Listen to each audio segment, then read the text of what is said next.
tigilan na natin to. Walang mangyayari dito. Sige na. Yan ka na naman eh.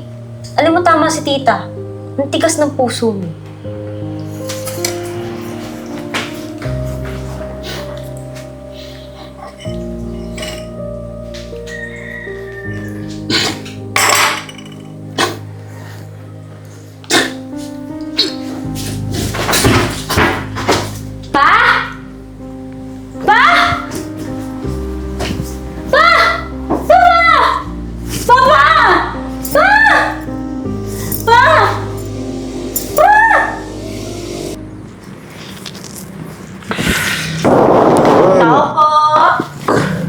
Naman to. Tao po!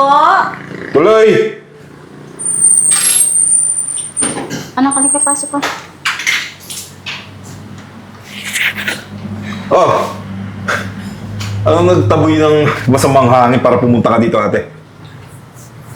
Lon, pwede ba akong makiusap na baka pwedeng humingi ng tulong? Nawalan kasi ako ng trabaho. Hindi ko alam kung kanino kami lalapit. Nitong anak ko. Sige na, Lon. Parang awa mo na. Tulungan mo naman kami. Ano, kargo ko pa ba kayo? May anak ka lang, may asawa ka pa. Tapos ano? Kasalanan mo kasi yan. Nagkasasawa ka ng mahirap, tapos ngayon, kami yung istorboy mo. Ngayon lang naman ako hihingi ng tulong sa'yo, di ba? Simula nung bata ka pa. Di ba ako naman na nagpaaral sa'yo? Di ba sa akin ka rin naman humingi ng tulong ng araw? Ano? Isusumbat mo yan? Ha? Eh di ba dapat naman talaga ikaw gagawa nun? Ha? Kasi ikaw yung panganay.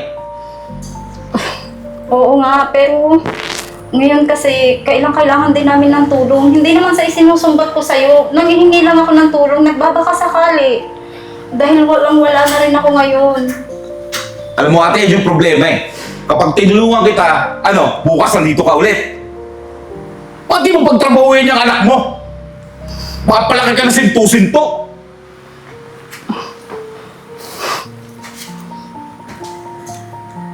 Ano? Hindi niya kasi kayang magtrabaho eh. At saka isa pa, di ba? Magkapatid tayo. Ikaw lang yung kaya kong hingyan ng tulong sa ngayon. Ikaw lang yung pwede kong lapitan. Alam mo ate, Magkapatid naman tayo eh. Sige na. marami akong gastusin. Nagpapagawa ako ng bahay sa Baguio. Ano bibigay ko sa'yo? Uunahin mo pa ba yun? Pa? Kaysa sa akin? Oh, Kasi may sigaw. Tita? Ba't nandito ka po? Pa? Humingi kasi ako ng tulong sa papa mo eh. Kung pwede niya kaming tulungan dahil nawalan ako ng trabaho. Kahit sana pambili ng bigas at ulam. Pa, tulungan naman natin sila. ano ba ba? Kapag tinulungan mo yan, sunod-sunod na yan. Mamaya, makalawa, nandito na naman yan, hihingi. Eh ano naman pa, kapatid mo naman siya. Kapamilya natin. Bakit? Nakatulong ba siya nung panahon na walang-wala ako? Oo, pinag-aral mo ako. Pero nagsikap ako para marating ko to. At wala ka na itulong doon. Sana naman Yan. Ang siyang puso mo para sa akin dahil magkapatid tayo. Hindi kita natiis nung ikaw ang nangangailangan. Kasalanan niyo yan. Di kayo nagsikap eh. Pinagsabihan ka na namin noon, huwag mong patulan yung lalaking yon. Ang ginawa mo? Mukha ako iniiyakan? Di mo ako makukuha sa ganyan-ganyan mo? Pa, kalimutan na natin yung nakaraan dati.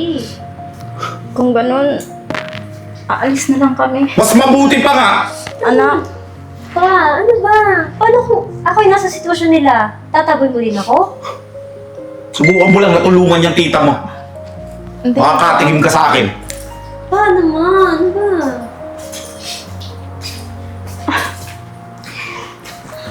Huwag kayo mag-alala, tita. May allowance po ako. Pwede ko pong tulongin sa inyo. Kano po ba yung kailangan nyo? Ano pa, hindi mo naman kailangan gawin yun eh. Sa'yo yun, pera mo yun. Allowance mo para sa pag-aaral mo. Hindi mo kami cargo. Umihingi lang ako sa papa mo dahil magkapatid kami. Di ba dapat ang magkapatid nagtutulungan? Ayun nga, tita. Pero, Magkatugo tayo, magkapamilya tayo, okay lang yun. Tutulungan ko kayo. pero ang papa mo, napakatigas ng puso. Hindi ko alam bakit lumaki siyang ganun. Dati naman, nung mga bata kami, magkasundo kami. Kami lang yung nagtutulungan. Pero nagbago na yung papa mo. Ibang-iba na yung ugali niya. Pasensya na kay tita, ah. Ano na talaga si Papa, alam niyo naman. Pero, huwag na kayo mag-alala. Pwede ko naman kayo tulungan eh. Basta huwag niyo lang sabihin sa kanya. Atin-atin lang yun, okay? Paano Dali na. Tanggapin mo na lang. Okay lang yun. Ako na bahala. O sige, ngayon lang ha, pero huwag mo nang ulitin. Kasi baka mamaya pag mahuli ka niya, ikaw naman ang mayayari doon. Yun lang yun. Hindi pa yung magagalit kasi anak naman niya po ako, di ba? Huwag kayong mag-alala. Salamat iya ha. Napakabuti mo. Napakabait ng puso mo. Salamat. Nang ano man po yung tita. Basta, atin-atin lang yun, ha? Sige na po, baka maabot na pa kayo ulit ni Papa. Sige, alis na kami na. Salamat. Ingat po kayo.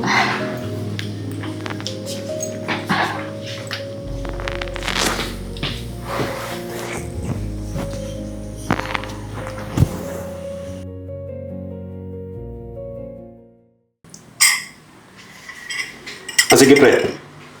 Papadala ko kagad. Pa, Sige na, pre. Ano naman? yung tungkol kahapon kay tita, baka naman pwede mo tulungan sila, oh. Pagbigyan mo yung kapatid mo naman yun, eh. Alam mo, Pao, di mo alam yung pinagdaanan ko sa kanila. Eh, ano naman pa? Kadugo mo naman yun. Wala namang masama dun. Tsaka, ang lalaki yun, oh. Matagal na yun, eh. Kalimutan nyo na yun. Alam mo, kapag binigyan mo yan, paulit-ulit na nilang gagawin yun. Di ba kayo naawa sa kapatid nyo? Bakit? Kasalanan niya. Si Papi kasalanan yun. Di ba siya rin naman? Pumatol-patol siya dun sa asawa niya eh. Tapos ano? Kargo ko. Ako'y nagpakahirap ako kung bakit tayo may ganito. Kung nasan man tayo ngayon. Wala silang naitulong sa akin. Tapos gaganti kayo. Eh ngayon sila yung nangangailangan, pati natin tulungan. May kaya tayo. Alam mo, di mo ako naiintindihan eh. Hindi mo kasi inuunawa pa. Tigilan na natin to. Walang mangyayari dito. Sige na. Yan ka na naman, eh. Alam mo, tama si tita. Ang tigas ng puso mo.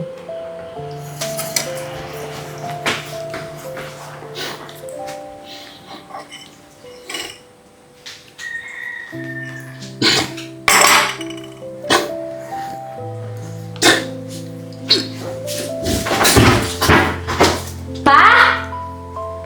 Pa? Pa? Papa! Papa! Pa!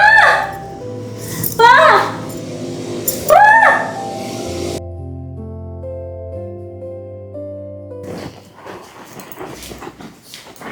Pa! Marlon? Pao, Tita, anong nangyari sa papa mo? natuba na lang po siya bigla, eh. Ano?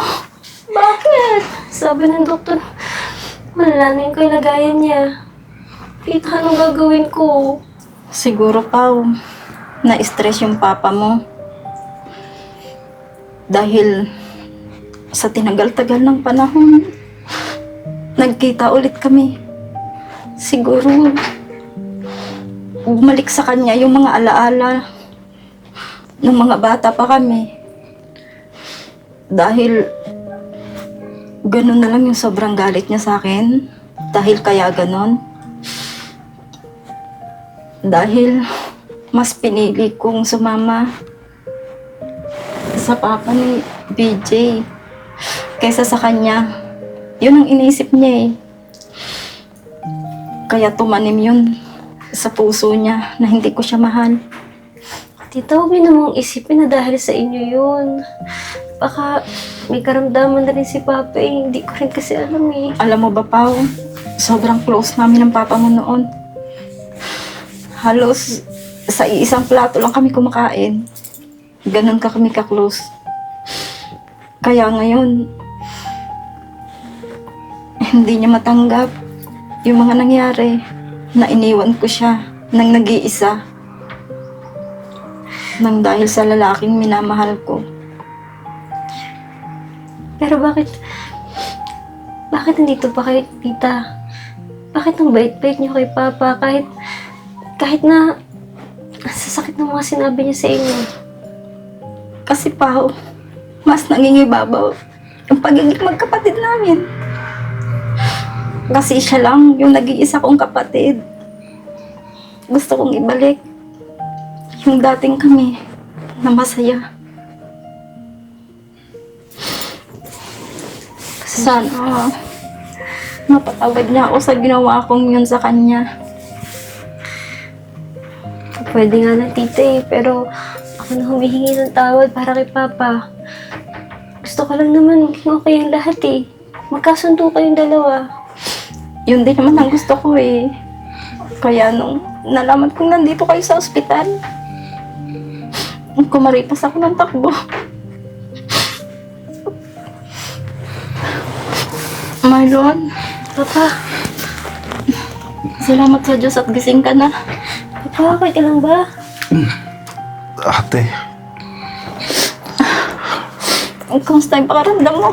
Kamusta? patawarin mo ako, ate, ha. Nasaktan lang naman ako, eh. Wala kang ihingi ng tawad. Ang importante sa akin ngayon, buhay ka at ligtas. Ate, pwede ba simula ngayon sa bahay na kayo uwi? Oo naman. Yan yung matagal ko lang gusto. Naantay na sabihin mo sa akin. Talaga, Papa? Gusto ko sanang makasama kayo habang may panahon pa.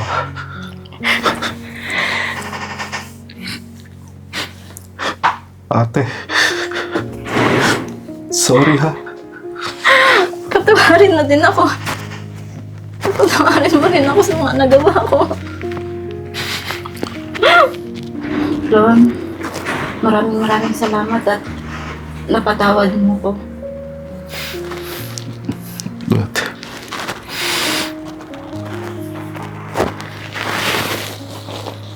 Sagalit ka niya ha.